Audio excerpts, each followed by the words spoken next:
Hello and welcome to my channel, and thank you for subscribing if you're one of those people who subscribed since I did my posting every day in December thing. I'm just really grateful for everyone who subscribed. Thank you. I figured a good way to just start off the new year would be to give everyone some book recommendations if they want to get into reading, if they want to get into different genres too, because I have a couple different genre recommendations here. They're all books that will hopefully pull you in right away so that your attention will be kept and you'll keep reading, and then maybe you can make it into a little habit and just keep reading. They're all pretty fast paced too, so they're not ones that I felt like were really slow when I was reading them. I would recommend Blade of Secrets. This is one that I read recently. This is one of those books that flew by when I was reading it, and I was surprised by how fast I got to the end, and I was like, it's already the end of it, how? It's a little bit on the shorter side, which I feel like is nice when you're getting into reading because it's less overwhelming than getting into a giant book. It doesn't have too intensive world building, but I feel like it has enough to where it sets you up to just go further into that. It feels really well developed, but it's also not intense high fantasy that's just so complex and there's so much vocabulary to learn. There's a romance in it. I feel like that's always good. I mean, I love fantasies with romance the most. This would also be nice for someone who reads a lot of romance and maybe wants to get into fantasy too. She makes weapons and she has this magic where she makes weapons magical. It's pretty rare, so a lot of people want her to make weapons for them. She meets this warlord and this lady wants her to make this sword, but then she finds out that the warlord wants to take over the world. Saying the word warlord feels so weird coming out of my mouth. I don't know. This really random group of found family ends up getting together. Her and her sister are part of it, but then there's some other people too, including the love interest. They really turn into a found family and they go off and are trying to keep this sword away from the warlord. Powerless. This is also a YA fantasy, but it feels a bit older YA. This for me is a great example of a really good enemies to lovers fantasy and romantasy. The banter is really what it's all about for me in these types of books, the banter and the chemistry. If you want some of those iconic enemies to lovers romantasy tropes, then pick this one up because it's got them. It is also just so well paced and easy to get into, and once you're in the thick of it too, it's impossible to put down. I got so excited over this book. I was just having such a good time reading it. I cannot wait to read the next one because it ends off on a part where you just feel like you need the next book immediately. If you want to get into murder mystery and stuff like that, I know I've talked about this one a good amount on my channel, but A Good Girl's Guide to Murder is great. It's about a girl in high school who starts a podcast to solve a cold case. This cold case took place at her school years ago. She wants to reinvestigate and stuff because everyone thinks that they know what happened, but she's not really sure if that's what happened, so she decides to take it upon herself to investigate. Also, if you are getting into reading, it may help to start with an audiobook or something, and the audiobook of this one is one of my favorite audiobooks ever. The romance in this is so good and it's so sweet. I used to think that I just didn't really like mystery that much, and then I read this book and I was like, whoa, I actually love mystery just as much as fantasy and romance. Fantasy and romance are my two staple genres that I've been into for a while, so this really was a cool thing to find out that I actually loved. Another murder mystery type of book that you could possibly get into that might get you into the genre. Also, these aren't extremely scary because they're not adult mysteries. The Naturals is about a group of teenagers. It follows one girl who's recruited into this group. They all become found family, and it's so amazing. They're some of my favorite characters ever. You can just read the first one and end it at that because something is solved in the first book, so it does feel like a whole story. But if you want to read the entire series, every single book in A Good Girl's Guide to Murder is amazing, and every single book in this series so far, I only have one left to read, and I almost don't want to read it because that's how good it is and I just don't want it to end. I could not recommend this series enough. It is so good. I actually really don't want it to end. I'm not looking forward to not having any more of these books to read. Another series that you could get into if you like fantasy is a quick little duology, so it's not too intense. Six of Crows got me into reading again, so I would definitely recommend it. If the concept of a sports romance interests you, I have two recommendations. If you like the idea of them both playing the sport together, then I'd recommend From Lukov with Love. This is a slow burn, but for me it went by so fast because I just was savoring every single second of it. If you like enemies to lovers, enemies to friends to lovers, you may really love this. The Right Move is also a sports romance I would recommend. By the way, these are both adult. I personally usually don't love sports romances this much, but this one I actually really liked. I feel like this one's really just heartwarming. Like a lot of the stuff that happens in it, it's slow burn and it has like enemies to lovers, and I feel like it has a good build up. The characters in this are just so thoughtful. It's two characters who have like been through a lot, just finding the person that they deserve to be with and being treated the way that they deserve to be treated. I just really loved reading about that, and I thought this was amazing. This is a basketball one, and then the one that I was talking about before that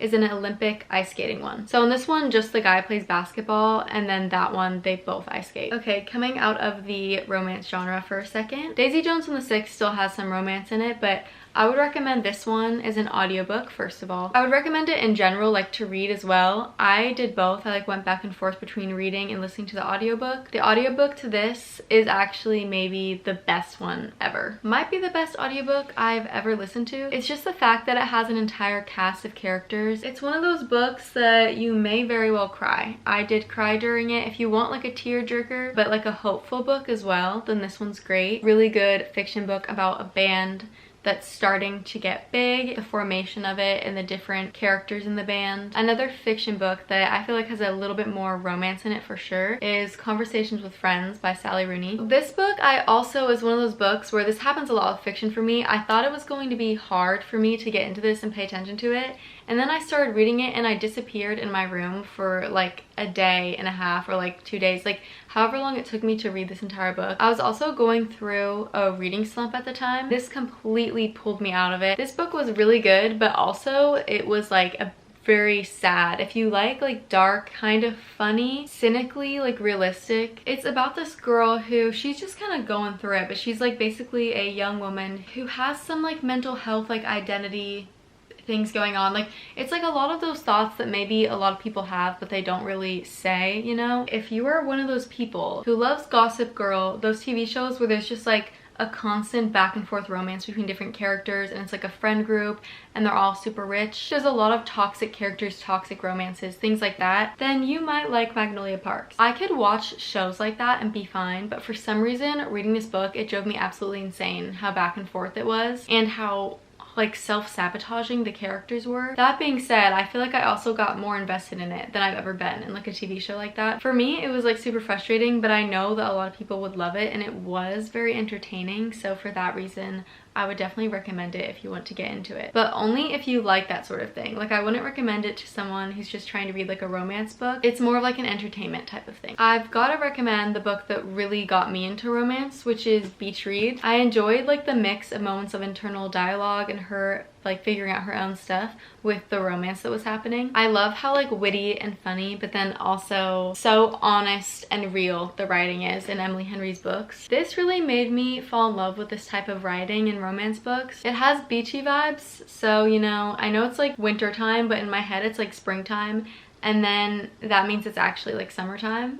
Really though, a lot of it doesn't actually take place at a beach. It almost feels like kind of wintry at some parts. I would recommend Love Theoretically. This is just a great, like very cute, spicy and sweet romance. Super fast paced. I felt like I absolutely flew through this one. Ali Hazelwood is another one of those writers who's just really funny, and it's just entertaining writing. There's always some sort of situation that is keeping me interested at the time. It doesn't have big lulls with nothing happening. I'm always interested in what's going to happen next. The girl in this is an adjunct professor and it doesn't pay very much, so on the side she fake dates. She has a client that she does repeat fake dates with because he's really respectful and they've formed this sort of friendship. She goes to his like family events and that's where she meets his older brother who like doesn't like her because he just feels like, I think he feels like she's like deceiving someone in some way, or she's not being completely honest, which is true. He basically just sees through her. And then she's trying to get this job in physics, but she doesn't realize that the guy who she's fake dating with, his fake brother, no, not his fake brother, his real brother, who's like at all these family events and knows her, he works in the same field, so she actually runs into him when she's trying to get a job. A little bit enemies to lovers. It's just really good. There's a lot of tension. Malibu Rising is a great book to get into if you want to get into fiction books because there's just so much happening. It's about this family with this this famous dad. The dad abandoned them and they kind of just raised each other. Mainly the older sister raised them. They really look out for each other. It centers around this big party that the family throws, the annual end of summer party. Out of all the Taylor Jenkins Reid books that I've read, this one was the most fast-paced for me. It just went by really quickly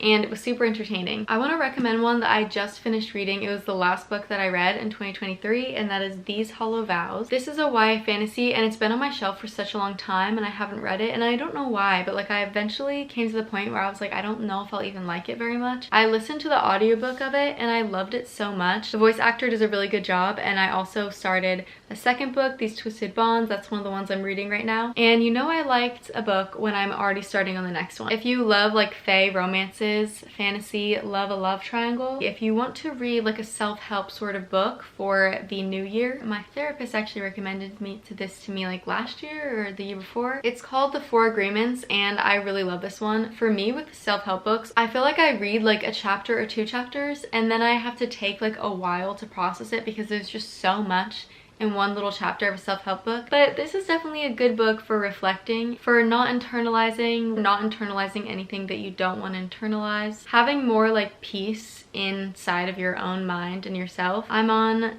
the third agreement, don't make assumptions. You can see all the agreements beforehand. I think the way that it talks about everything is really straightforward, but also just like almost lyrical, like kind of beautiful to read about. One of my goals for this year is to finally finish it, but I would definitely recommend it to anyone who wants a book like that because it is the best self-help book that I have ever read thus far. I normally like never want to continue reading them because I don't know, like I get bored or something, but this one actually, I do love it and I want to keep reading it. I almost forgot to say this one. If you want to get into reading memoirs, I'm Glad My Mom Died by Jeanette McCurdy is a great one, and it's a really good audiobook too if you want to listen to it that way. It's really vulnerable and also funny at times. It's super honest. Just a really beautiful book. I didn't think I would really like memoirs, but I really enjoyed reading that one, so I would recommend it. That is the end of this video. Thank you so much for watching. Like this video if you liked it and subscribe to my channel if you want to see more of my videos. All of my social media will be linked down below, and I will see you in the next one.